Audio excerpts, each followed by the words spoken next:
PM Modi का कानपुर दौरा आज। आईटी के दीक्षांत समारोह में शामिल होंगे पीएम मोदी। कानपुर में मेट्रो सेवा का भी करेंगे उद्घाटन। कानपुर दौरे को लेकर पीएम मोदी ने किया ट्वीट, लिखा कानपुर में मेट्रो और बीनापन की मल्टी प्रोडक्ट पाइपलाइन का उद्घाटन करेंगे। विकास कार्यों से ईज ऑफ लिविंग को बढ़ावा मिलेगा। चकेरी एयरपोर्ट पर सीएम योगी करेंगे पीएम मोदी का स्वागत। पीएम के कार्यक्रम में साथ रहेंगे सीएम योगी। आज यूपी के दौरे पर गृहमंत्री अमित शाह भी 3 जिलों हरदोई, सुल्तानपुर और भदोही में जनसभाएं करेंगे। पार्टी कार्यकर्ताओं के साथ करेंगे बैठक। यूपी चुनाव की रणनीति पर होगा मंथन। हरदोई के जीआईसी मैदान में एक जनसभा को संबोधित करेंगे गृहमंत्री अमित शाह। दोपहर 12 बजे हरदोई में होगा अमित शाह का कार्यक्रम। हरदोई के बाद दोपहर 2 बजे सुल्तानपुर पहुंचेंगे गृहमंत्री अमित शाह। हरदोई के आवास विकास मैदान में अमित शाह की रैली। बड़ी संख्या में रैली में शामिल होंगे लोग। यूपी में कालीन नगरी के नाम से मशहूर भदोही में अमित शाह का मेगा शो यहां पर होगा। ज्ञानपुर नगर स्थित विभूति नारायण राजकीय इंटर कॉलेज में बीजेपी की जन विश्वास यात्रा को संबोधित करेंगे। यूपी के 3 जिलों का दौरा करने के बाद शाम 7 बजे वाराणसी पहुंचेंगे गृहमंत्री अमित शाह। पार्टी कार्यकर्ताओं के साथ बैठक होगी। यूपी चुनाव के लिए जीत का मंत्र देंगे। बीजेपी के राष्ट्रीय अध्यक्ष जेपी नड्डा आज यूपी के हापुड़ और बदायूं का दौरा करेंगे। हापुड़ में बीजेपी की जन विश्वास यात्रा को संबोधित करेंगे। हापुड़ के बाद बदायूं जाएंगे बीजेपी अध्यक्ष नड्डा। दोपहर 2 बजे इस्लामी इंटर कॉलेज में विशाल जनसभा को करेंगे संबोधित। नड्डा के साथ प्रदेश अध्यक्ष स्वतंत्र देव सिंह भी मौजूद रहेंगे। एसपी अध्यक्ष अखिलेश यादव आज उन्नाव में समाजवादी विजय यात्रा के 9वें चरण की शुरुआत करेंगे। जनसभा को भी संबोधित करेंगे। पार्टी कार्यकर्ताओं को देंगे जीत का मंत्र। आज लखनऊ में आयोजित होगी कांग्रेस की मैराथन दौड़। यूपी में प्रियंका गांधी की लड़की हूं लड़ सकती हूं के नारे के तहत 26 दिसंबर को महिला कांग्रेस की मैराथन को प्रशासन से नहीं मिली थी इजाजत। हरियाणा में आज होगा मनोहर लाल खट्टर का कैबिनेट विस्तार। 2 साल में दूसरी बार खट्टर मंत्रिमंडल का विस्तार हो रहा है। राजभवन में शाम 4 बजे एक समारोह में नए मंत्रियों को दिलाई जाएगी शपथ। मिशनरीज ऑफ चैरिटी ने किसी खाते को नहीं किया फ्रीज। सीएम ममता बनर्जी के आरोपों पर गृह मंत्रालय ने जवाब दिया। गृह मंत्रालय ने कहा कि भारतीय स्टेट बैंक ने सूचित किया कि एमओसी ने स्वयं एसबीआई को अपने खातों को फ्रीज करने का अनुरोध किया था। महाराष्ट्र विधानसभा के अध्यक्ष का आज चुनाव। इस साल फरवरी में नाना पटोले के विधानसभा अध्यक्ष का पद छोड़ने और प्रदेश कांग्रेस प्रमुख के रूप में पदभार संभालने के बाद खाली हुई थी सीट। यूएनएससी की काउंसलर टेररिज्म कमेटी की अध्यक्षता करेगा भारत। जनवरी में बनेगी काउंटर टेररिज्म कमेटी। 2012 के बाद समिति की अध्यक्षता कर रहा है भारत। दिल्ली में रेजिडेंट डॉक्टर्स की हड़ताल का ऐलान। पुलिस के बल प्रयोग के खिलाफ हड़ताल का ऐलान। एफएआईएमए ने कल से हड़ताल का ऐलान किया था। यूपी के अलीगढ़ में सीमेंट सप्लायर की गोली मारकर हत्या। कार सवार बदमाशों ने दिया वारदात को अंजाम। घटना के बाद प्रशासनिक महकमे में हड़कंप मचा। हत्यारों की तलाश में जुटी है पुलिस। बढ़ते हैं अगली खबर की ओर। एनकाउंटर में एक शख्स जो है वो जख्मी हुआ है। नोएडा में पुलिस और बदमाशों के बीच में एनकाउंटर हुआ था जिसमें बदमाश जख्मी हुआ। पुलिस ने 5 बदमाशों को गिरफ्तार किया। संदिग्ध गाड़ी के साथ आरोपी गिरफ्तार हुआ। पीयूष जैन को कोर्ट से लगा बड़ा झटका। कोर्ट ने पीयूष जैन को 14 दिनों की न्यायिक हिरासत में भेजा। 14 दिनों तक कानपुर की जेल में रहेगा पीयूष जैन। जीएसटी इंटेलिजेंस को मिली पीयूष जैन की रिमांड। कानपुर कोर्ट ने जीएसटी की धारा 132 के तहत पीयूष जैन को जेल भेजा। सरकार की तरफ से पक्षकार अमरीश टंडन ने दी जानकारी। कोर्ट से जीएसटी टीम ने इत्र कारोबारी पीयूष जैन की रिमांड की अपील की थी। पूछताछ में हो सकता है बड़ा खुलासा। कोर्ट में पीयूष जैन के वकील ने रिमांड का विरोध किया। पीयूष जैन के वकील ने गिरफ्तारी को बताया अवैध। पीयूष जैन के वकील का दावा, इत्र कारोबारी ने 52 करोड़ का जुर्माना भरा फिर भी कोर्ट ने रिमांड पर भेजा। पीयूष जैन के घर छापेमारी पर डीजीजीआई का बयान। कहा देश की सबसे बड़ी कैश रिकवरी ये हुई है। 194 करोड़ कैश बरामद। इत्र कारोबारी पीयूष जैन के घर से जीएसटी इंटेलिजेंस ने 194 करोड़ नकदी 23 किलो सोना जब्त किया है। कानपुर छापेमारी पर डीजीजीआई ने बयान जारी किया। नकदी और सोने के साथ 600 किलोग्राम चंदन का तेल भी बरामद हुआ है। बाजार में चंदन के तेल की कीमत 6 करोड़ रुपए है। छापेमारी के दौरान जीएसटी टीम ने विदेशी सोना भी जब्त किया। डीआरआई करेगा सोने की जांच। इत्र कारोबारी पीयूष जैन से रिपब्लिक भारत ने पूछा करोड़ों की नकदी का मालिक कौन, लेकिन रिपब्लिक भारत के सवालों का आरोपी पीयूष ने नहीं दिया जवाब। कोर्ट में पेशी से पहले आलट अस्पताल में मेडिकल कराया गया। पीयूष जैन की कोरोना रिपोर्ट आई नेगेटिव। पीयूष पीयूष जैन ने कैश कांड पर विपक्ष पर बरसे सीएम योगी, कहा अब समझ आया अबुआ बबुआ क्यों करते थे नोटबंदी का विरोध, जनता का पैसा लूटकर दीवारों में छिपा कर रखा गया। 1 जनवरी से शुरू होगा वैक्सीन के लिए बच्चों का रजिस्ट्रेशन, 15 से 18 साल के बच्चों का रजिस्ट्रेशन होगा। इसके लिए 10वीं का आईडी कार्ड भी है मान्य। कोविन ऐप पर बच्चों का रजिस्ट्रेशन किया जाएगा, अभिभावकों को कोविन ऐप पर अपलोड करने होंगे बच्चों के प्रमाण पत्र। केरल में 30 दिसंबर से 2 जनवरी तक नाइट कर्फ्यू, कोरोना को देखते हुए सरकार ने लिया फैसला। महाराष्ट्र में ओमाइक्रोन के 26 नए केस दर्ज किए गए, महाराष्ट्र में ओमाइक्रोन के कुल 167 मरीज। कोरोना के नए वेरिएंट को लेकर एक्शन में उत्तराखंड सरकार, रात 11 से सुबह 5 बजे तक सीएम धामी ने नाइट कर्फ्यू का ऐलान किया।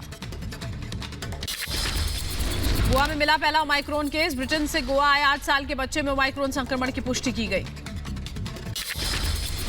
दिल्ली में कोरोना के ग्राफ में बढ़ोतरी, पिछले 24 घंटों में 331 नए मामले दर्ज किए गए। दिल्ली में इस वक्त कोरोना के 1289 एक्टिव केस।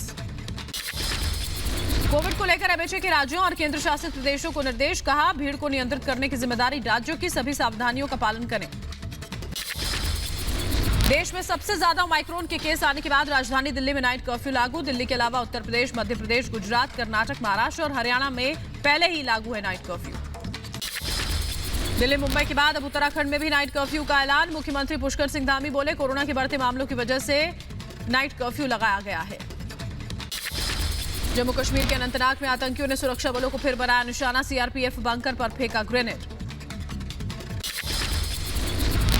अनंतनाग में अरवानी बिजबेड़ा के पूरे इलाके की सुरक्षा बलों ने घेराबंदी की, हमले के बाद फरार हुए आतंकी। ग्रेनेड हमले में किसी के हताहत होने की खबर नहीं, अनंतनाग के अरवानी बिजबेड़ा इलाके में आतंकियों ने ग्रेनेड फेंका।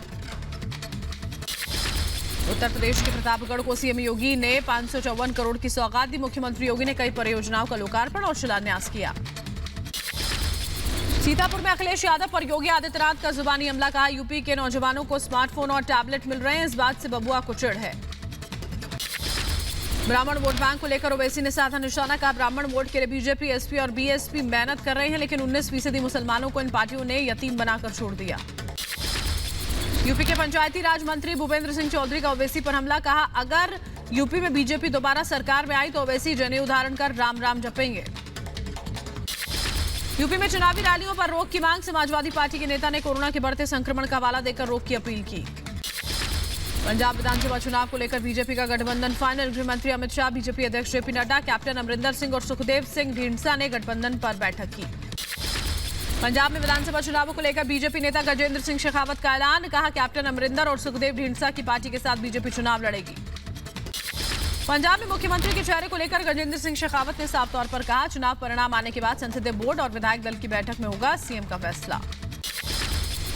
चंडीगढ़ निकाय चुनाव में आप की दमदार एंट्री, नतीजों में सबसे आगे बीजेपी के मेयर को भी हराया, नगर निकाय की 35 सीटों में से 14 सीटें आम आदमी पार्टी ने जीती, बीजेपी 12, 8 सीटें कांग्रेस को और अकाली दल ने 1 सीट हासिल की। सीएम केजरीवाल ने आम आदमी पार्टी कार्यकर्ताओं को जीत की बधाई दी और कहा चंडीगढ़ नगर निगम में आम आदमी पार्टी की ये जीत पंजाब में आने वाले बदलाव का संकेत, इस बार पंजाब बदलाव के लिए तैयार। चंडीगढ़ निगम चुनाव में सबसे ज्यादा सीटें जीतने पर आप नेता राघव चड्ढा ने इज़हार की खुशी का, चंडीगढ़ की जीत बस एक ट्रेलर, पंजाब की पिक्चर अभी बाकी है। चंडीगढ़ निगम चुनाव में 14 वार्ड्स में जीत के बाद से जश्न में डूबे आम आदमी पार्टी के कार्यकर्ता, दिल्ली में नाच गाकर मनाया जश्न। ओमाइक्रोन के खतरे के बीच चुनाव आयोग की सुरक्षित चुनाव कराने की तैयारी, स्वास्थ्य मंत्रालय से चुनावी राज्यों में वैक्सीनेशन तेज और जल्द से जल्द करवाने के लिए कहा। बैठक में 5 राज्यों में आगामी विधानसभा चुनावों के लिए मौजूदा कोरोना के हालात पर चर्चा, चुनाव आयोग का प्रचार, मतदान और मतगणना में कोविड-19 प्रोटोकॉल में सुधार को लेकर सुझाव पर चर्चा। उत्तराखंड चुनाव को लेकर हरीश रावत का बड़ा बयान, कहा सीएम पद का दावेदार मैं नहीं रहा, चुनाव के कैंपेन का करूंगा नेतृत्व। छत्तीसगढ़ की धर्म संसद पर छिड़ा विवाद, नवाब मलिक और नाना पटोले ने महाराष्ट्र विधानसभा में कालीचरण महाराज के खिलाफ कार्रवाई की मांग की, सदन में उप मुख्यमंत्री अजीत पवार ने कड़ी कार्रवाई का आश्वासन दिया। धर्मगुरु कालीचरण महाराज के महात्मा गांधी पर दिए विवादित बयान पर छत्तीसगढ़ के सीएम भूपेश बघेल का निशाना, का बीजेपी मौन क्यों है, इस तरह का बयान मानसिकता दर्शाता है। असदुद्दीन ओवैसी ने सपा और कांग्रेस को घेरा, कहा हरिद्वार धर्म संसद पर अपनी खामोशी तोड़े पार्टियां, सरकार के सहयोग से आयोजित की गई धर्म संसद। कांग्रेस नेता दिग्विजय सिंह के बयान पर नरोत्तम मिश्रा ने प्रियंका गांधी को घेरा। कहा, दिग्विजय हमेशा महिलाओं का अपमान करते हैं, प्रियंका अपना स्टैंड स्पष्ट करें। अपने विवादित बयानों के सवालों का जवाब देने से बचते दिखे दिग्विजय सिंह। रिपब्लिक नेटवर्क पर पूछे सवालों को बेकार की बात बताया।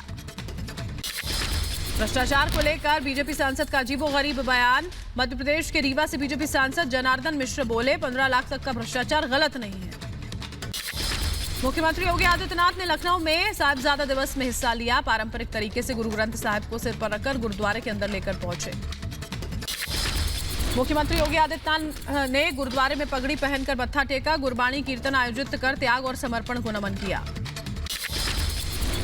योगी आदित्यनाथ ने साहिबजादा दिवस पर कहा, हर भारतीय के घर में गुरु परंपरा होनी चाहिए। हमारी सरकार गुरु परंपरा को आगे बढ़ाने के लिए काम करेगी। रियल एस्टेट सम्मेलन के उद्घाटन के बाद एलजी सिन्हा का बयान। कश्मीर में सैनिक कॉलोनी बनाने की पहल जल्द होगी। रियल एस्टेट को बढ़ावा देने के लिए 18,300 करोड़ के 39 एमओयू साइन किए गए हैं। सैन्य धाम के संबंध में मुख्यमंत्री पुष्कर सिंह धामी ने अधिकारियों के साथ बैठक की। सीएम धामी ने अधिकारियों को दिए निर्देश। सैन्य धाम का निर्माण जल्द चरणबद्ध कार्य योजना के साथ शुरू किया जाए। यूपी के मथुरा में ऊर्जा मंत्री श्रीकांत शर्मा ने भगवान श्री कृष्ण की प्रतिमा का अनावरण किया। साथ ही 9.5 करोड़ की परियोजनाओं का लोकार्पण और शिलान्यास भी। कोलकाता में लोकायुक्त अध्यक्ष और राष्ट्रीय मानवाधिकार आयोग के अध्यक्ष के चयन के दौरान प्रक्रिया में पश्चिम बंगाल की मुख्यमंत्री ममता बनर्जी ने हिस्सा लिया। जम्मू में रियल एस्टेट शिखर सम्मेलन 2021 का आयोजन। केंद्रीय मंत्री हरदीप सिंह पुरी, जितेंद्र सिंह और जम्मू और कश्मीर के लेफ्टिनेंट गवर्नर मनोज सिन्हा शामिल हुए। अकाली नेता विक्रमजीत सिंह मजीठिया अग्रिम जमानत के लिए हाईकोर्ट का दरवाजा खटखटाया है। उन्होंने इससे पहले मोहाली के ट्रायल कोर्ट ने मजीठिया की अग्रिम जमानत अर्जी खारिज की थी। आजा मिश्रा टेनी ब्लैकमेलिंग केस में एक्शन। दिल्ली की कोर्ट ने 5 आरोपियों को 9 जनवरी तक न्यायिक हिरासत में भेजा। वाराणसी में फिल्म फेस्टिवल का आगाज हुआ। फिल्म जगत की कई हस्तियां आयोजन में पहुंची। गायक कैलाश खेर के गानों पर झूमी काशी। जम्मू कश्मीर के कुपवाड़ा में पहाड़ों ने ओढ़ी है बर्फ की सफेद चादर। सड़कों से लेकर घरों की छतों पर जमी 3 इंच मोटी चादर। जम्मू कश्मीर में बर्फबारी का सिलसिला जारी। घाटी की कई सड़कें भारी बर्फबारी की वजह से यातायात के लिए बंद हुई हैं। जेसीबी मशीनों के जरिए सड़क से बर्फ हटाने का काम जारी। बर्फ की सफेद चादर से ढका जम्मू कश्मीर का पहलगाम। न्यूनतम तापमान 0 से नीचे लुढ़का। जम्मू कश्मीर के डोडा में ऊंचे इलाकों में बर्फबारी और मैदानी इलाकों में बारिश के बाद लुढ़का तापमान। शीतलहर चलने की वजह से खाली रहे बाजार। यूपी में चुनावी माहौल के बीच बांदा के डीएम ने 3 शमशान घाटों का निरीक्षण किया। शमशान घाटों के अधूरे कामों को पूरा करने के लिए अफसरों को दिए निर्देश। रायपुर में सहायक खाद्य अधिकारी संजय दुबे निलंबित। महात्मा गांधी पर आपत्तिजनक टिप्पणी पर हुई कार्रवाई। कलेक्टर की रिपोर्ट के आधार पर संचालक ने कार्रवाई की। सीएम भूपेश बघेल ने भी टिप्पणी को लेकर दिखाई थी नाराजगी। हिमाचल प्रदेश पुलिस ने पराशर झील में फंसे 40 गाड़ियों और 150 लोगों को सुरक्षित बचाया। बीती रात 12 घंटों के ऑपरेशन के बाद सभी को बचाया गया। यूपी के सहारनपुर में 2 साल के मासूम की हत्या। 3 दिनों से लापता था बच्चा। तालाब में मिला शव। पुलिस मामले की जांच कर रही है। कानपुर रेलवे स्टेशन पर चलती ट्रेन में चढ़ते वक्त दर्दनाक हादसा। ट्रेन से गिरकर प्लेटफॉर्म और ट्रेन के बीच में यात्री फंसा। गश्त पर मौजूद आरपीएफ की सूझबूझ से जान बची। घटना सीसीटीवी में कैद हुई।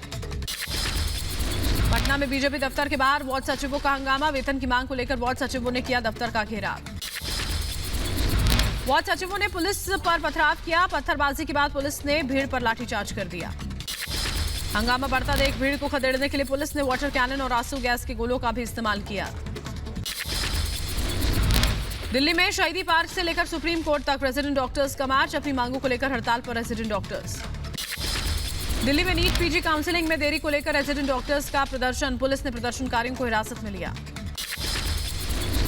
बिहार के मुजफ्फरपुर में अस्पताल में घायलों का हालचाल जानने पहुंचे बिहार के श्रम संसाधन मंत्री। सभी को इलाज का दिया आश्वासन। नूडल्स फैक्ट्री में ब्लास्ट में 7 मजदूरों की हुई थी मौत। रीवा सांसद जनार्दन मिश्रा का फिर विवादित बयान। सरपंच को 15 लाख तक के भ्रष्टाचार करने की छूट दी। अगर 15 लाख से ज्यादा भ्रष्टाचार होता है तो कार्रवाई होनी चाहिए।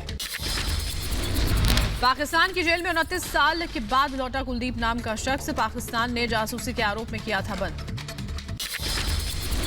तेलंगाना छत्तीसगढ़ के बॉर्डर इलाके में सुरक्षा बलों की नक्सलियों के साथ मुठभेड़। जवानों ने 6 नक्सलियों को ढेर किया। आरबीआई का आरबीएल बैंक की वित्तीय स्थिति पर बयान। आरबीएल की वित्तीय स्थिति स्थिर। जमाकर्ताओं को घबराने की जरूरत नहीं। नीति आयोग ने जारी की स्वास्थ्य सूचकांक की एक लिस्ट। स्वास्थ्य मानकों में केरल का रहा सर्वश्रेष्ठ प्रदर्शन। लिस्ट में निचले पायदान पर रहा यूपी। ओमाइक्रोन के बढ़ते मामलों को लेकर अलर्ट मोड पर आया इजरायल। अपने नागरिकों को देगा चौथी वैक्सीन डोज। ट्रायल शुरू हुआ। ओमाइक्रोन के बढ़ते मामलों के बीच सिंगापुर का बड़ा फैसला। सिंगापुर में फरवरी 2022 से कोविड टीकाकरण अनिवार्य। कनाडा के मौसम विभाग ने पश्चिमी कनाडा में अत्यधिक ठंड के लिए चेतावनी जारी किया। तापमान ने शहरों को चरम स्थिति में डाला है।